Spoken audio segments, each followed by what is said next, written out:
Hey everybody, Jake, your resident content cowboy here, Yeehaw, and today I wanted to talk to you about Cinderace. You know, I made a best build guide for Cinderace a little while back, and MOBAs change pretty quickly. So at first you want to build someone a certain way, and then a little later with new items and new updates, you want to build someone a different way.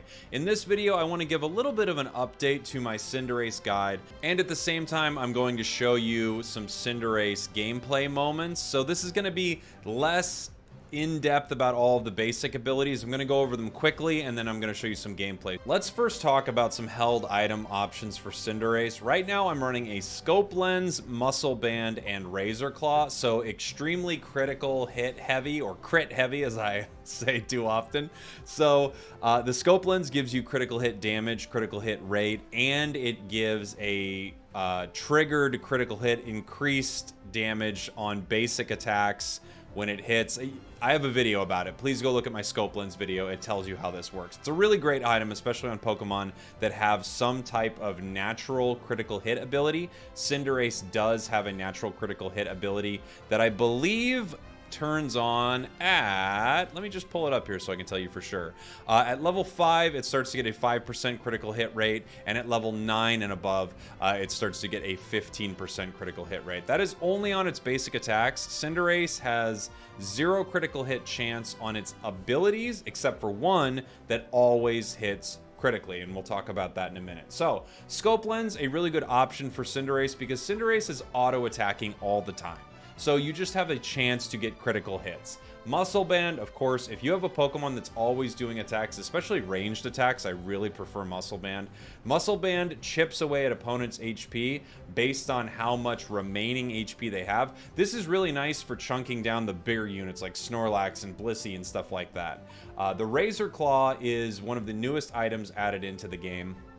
And I guess it would be the newest. There were 3 added in. After the Pokemon uses a move, its next basic attack deals a minimum of 20 more damage. Then, the higher the Pokemon's attack, the more this increases. Cinderace doesn't have that high of a attack stat. It's one of the lower attack stats for the sort of Pokemon that feel like they're basic attack based, but you're doing so many attacks so that it's not too big of a deal. The nice thing about Razor Claw is Cinderace has low cooldowns on a few of its abilities, so this just gives you more damage more often. Also, attack goes up, critical hit rate goes up. Great option.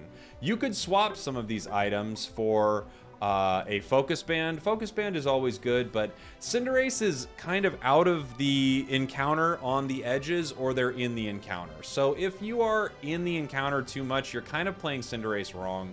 You might not need it. Buddy Barrier is always a great choice on Cinderace. You get a Buddy Barrier, and so does an ally as soon as you use your Unite move. That's a good choice. Score Shield, maybe. Attack Weight, you could use this to stack more attack on Cinderace. I personally don't try to score so much with Cinderace because it's just such a squishy Pokemon. You score when you can, but it's not like Lucario where you're always in their face. So right now, this is the build I'm having so much fun with. I think you could swap out maybe Razor Claw for, you know, that Buddy Barrier or something like that, but I'm loving this build right now. Let me show you the moveset that I'm using on this. So the moveset I'm using currently is Pyro Ball. Pyro Ball got buffed, and it is so strong. It deals damage. It leaves opponents burned. It's got a large area that it hits in, so you can hit multiple people with it. You can steal wild Pokemon with it. You can steal objectives with it. I am loving Pyro Ball. I think Blaze Kick is a really fun choice, and I actually was trying both of them for a little while to figure out which one I like more. The nice thing about Blaze Kick it is an always critical hit. So whenever you hit with someone, it's a sure hit, which means it will definitely hit, and it is a crit every single time. So it pairs well with these items. The only issue I have is it lunges Cinderace forward, and you kind of want to play Cinderace away from the enemy until you want to go in for the KO, and there's now another move that lets you do that really well. And I just think the damage from Pyro Ball and the low cooldown is so good. The other option is Feint or Flame Charge. Previously, I would have said Blaze Kick, Feint. Right now, I am Pyro Ball, Flame Charge all the way. And it works really well with this item, the Razor Claw. So every time you use one of your moves, you get the ability to use the Razor Claw on your next basic attack within this short window. Well, you have these really low cooldowns on both of these moves, 5-second cooldowns on both of them. So you can throw your Pyro Ball, basic attack, you get that extra damage. Then you wait like a half second, literally, I'm being literal here, like a half second, dash, basic attack, you get it again, and all of those basic attacks have the ability to crit. So that's the build I'm running on Cinderace here. I will go ahead and show you a match of me running that. Of course, I'm running Pirate Cinderace. How could you not? I'll also, maybe I'll throw in near the end of the video a match I did using the dash and blaze kick. It's really fun because you can chase people down in such an intense way, but currently I'm saying Pyro Ball and the dash, flame dash. Why did I forget the name in an important moment when I'm trying to tell you what it is? I'm so dumb. Flame charge. I'm saying Pyro Ball flame charge right now, and you can try this crit build. It is really, really, really fun. Here is the match. All right, here we go. I'm heading, I think, into the, yes, I called top lane and everyone was fine with it. And then inside the match, the Zeraora went, I'm no longer fine with this. So I went down to the bottom lane here, and I'm going to lane with Wiggly, which is actually a super fun lane. So I want you to notice how the Razor Claw works here. As soon as I use my Ember, you see the ticking down on the bottom right of the screen, and then once I use my basic attack, you see extra damage pop off. So it's Ember, basic attack, low sweep, basic attack. And if you do it with about, again, a half-second delay between the low sweep and the time you used Ember, you get to get that Razor Claw damage on both attacks. And you just see all those little numbers chipping off. I almost got that Machamp there, actually. So here it's Ember, basic attack, low sweep, and you saw that? That low sweep was too fast. I was not able to get it in time, so just something to notice there. It takes like a half second more, and then you can get Razor Claw to work on both of the basic attacks that happen after your ability. It's not something that you can always manage inside of a fight, but if you can remember to just give yourself a half sec, it might let you do increased damage to the enemy here. Now we've got their jungler coming down, and he's coming in on us, which is great for us. Ooh, we got the sleep there. Very nice. Oh, he got out. How'd he get out? Oh, we got him. I was going to say, that was so close. And you can see I love playing Cinder early, especially just on the edge of Cinder's range, bringing this wild Pokemon into the bush with me, so hopefully they don't know I'm here taking it. I just want them to think maybe it's gone. Take it out there, just securing it with that sweep. And let's see. Now I am evolved. So when you evolve in this game, your stats go up more than when you just gain a normal level. So I am more powerful here. Got a nice sing from Wiggly, and that Machamp's in a lot of trouble. Yeah. I want to chase Eldegoss here, but I'm thinking, yeah, just watching it back, I'm going, do I chase here? I kind of doubt it because it's so hard to take out an Eldegoss like that. There we go. Just farming up at this point, gaining the wild Pokemon experience as best we can, getting ready for Dreadnought, coming up in about 40 seconds. So you have the Vespiquen Combis spawning at 7 minutes 20 seconds, and then we have Dreadnought spawning at 7 here. So hopefully we can get together and have a good team fight down here for those two objectives. I take this Corphish right here. I don't do this early in the game because you don't want to take your jungler's farm. But at this point, my jungler is just sitting inside base, so I don't know what they're doing. I'm going to take that Corphish from them. And now I have Pyro Ball, and you just get to see how much damage this does and that it hits multiple people.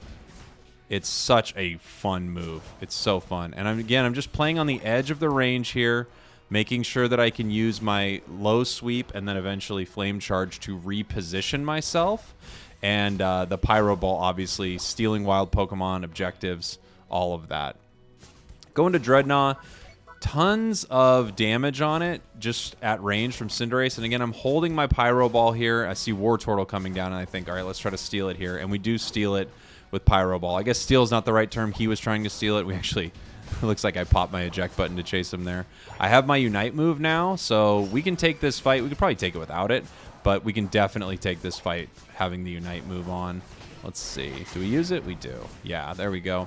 Right on Zeraora there. More damage from Wiggly, and this Eldegoss is just in a ton of trouble here.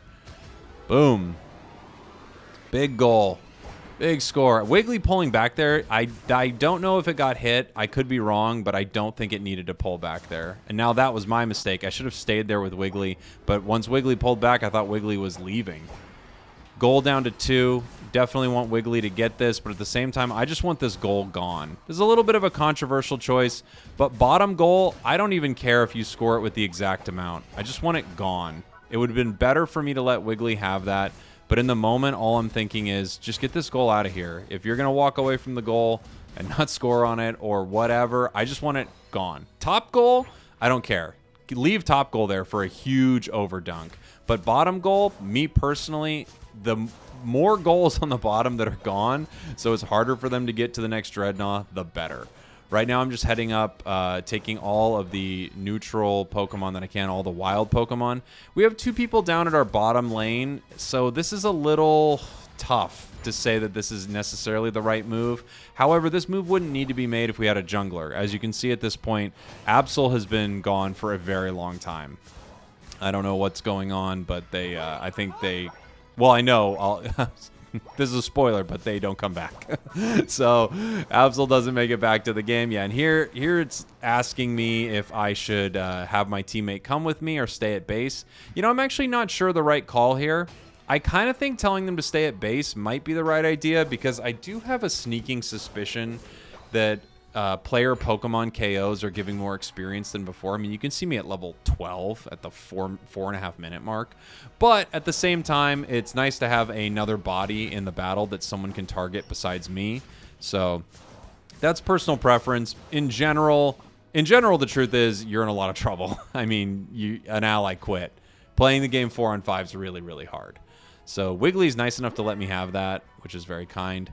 And we're going to head down to this battle. I think Wiggly could have taken that, honestly, but I saw that they were letting me take it. And Absol here. Woohoo! Going for it, buddy. And then Absol's using a Unite. Hey, maybe it's better to have Absol there. And Absol tanked that Zeraora Unite for me. So in this sense, way better. Throw a Pyro Ball in there, Jake. I was thinking, yeah, hit him with that Pyro Ball, buddy. So again, just staying on the edge of everyone's range. Kicking those Pyro Balls in, and then I use Flame Charge to reposition myself and attack. Sometimes I'm going in, but sometimes I'm just using it to move up and down, kind of moving around that circle there and just using it to make sure that I can get more damage on my my next basic attack with Razor Claw. Taking Dread. And now we're moving up here to a goal. It's not too smart. The best thing we can do here really is just take wild Pokemon and move on. There are so many wild Pokemon for us to attack and gain experience from. That's a really strong play for us. And then we have Zeraora in the top lane up there fighting over Rotom. He ended up getting Rotom. He's still fighting over it. I don't know if it's super necessary, but he can absolutely do that if he wants. Absolutely. Absol's following me. And I'm just really, really close to level 15. I realize I should probably just defend this goal. You know, I'm going against another Cinder who is 3 levels lower, and I'm just, you know, melting them immediately. Absolutely melting them down. That's Cinderace taking out the core fish now. Cinderace taking out the core in the top lane. Moving down through the jungle right now, getting those buffs. Red buff incredibly important for Cinderace right here. There was some commentator, I'm doing an impression of someone I think that used to do League of Legends commentary, and they always used to say, absolutely melted, and I loved it. So whenever I think of commentary, people have to be melted by abilities. Me out of position right there, bad move for me. We now have a 30-second respawn timer, and we are down. Not only me, because I just got myself KO'd, but we are down an ally. Really bad positioning. I should have walked up on that path and went around or even dashed through the wall, but I got a little too greedy. I was a high level, and I got, you know, pretty big for the moment. A little big boy moment there from your resident content cowboy. And I like to notice those moments in my play. When I'm doing really, really well, I just get a little too wild, and I have to rein myself in. All right. Heading to the center. Zap is being chipped a little bit, and I see Cinderace is going at it now. So right now I'm just trying to poke that bush, see if anyone's in there, take out Machamp, and then we're going towards this, and I see Zap is getting pretty low. So My Unite move flying in the worst direction possible. I was pushing my stick low to try to shoot it down there, but for some reason that didn't happen. But my plan is I just want all these KOs. Even if they take Zap, there'll only be one person left alive. That was my plan, and we end up getting all of them and cleaning them up pretty well. Opposing team surrenders, GG. And now here are just a few moments from the Blaze Kick Flame Charge game that I played. The nice thing is you get to engage with the enemy right away and start off with a big crit. It's really great for chasing, and I liked it a lot. I had a slow bro this game that was just picking everyone up for me, which is always fun. So again, Flame Charge, you can dash in, and then Blaze Kick, you can dash in. Basically, no one can get away from you as Cinderace, but you also have to get near them. So I'm just chipping away at this Garchomp here. I see that he's popped his Unite, so I'm going to deal with Blissey for a sec while he's running around with that Unite, and then back to Garchomp as soon as Blissey is either done or out of here.